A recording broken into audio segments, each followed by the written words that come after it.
How to tag people on LinkedIn post. Hello everyone, welcome to this channel. I'm here to help you out today. So without any delay, let's get started.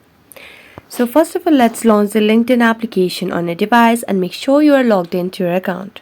As you're logged into your account, you just have to make sure you have stable Wi-Fi connection on your device.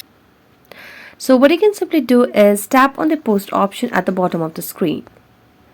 As you do that, it will show us the option to share our thoughts. So you can just share your thoughts, but you'll have to add the media. So tap on plus icon and here select the media option. As you do that, you'll be able to see the different media options. So I'm going to select one randomly, then tap on add.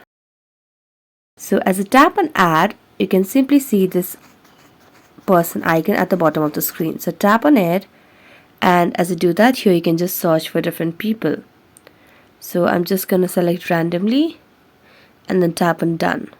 Then tap on next and then tap on post, and you'll be able to share or tag people on LinkedIn post. So that's it. Thank you so much for watching this video. See you next time.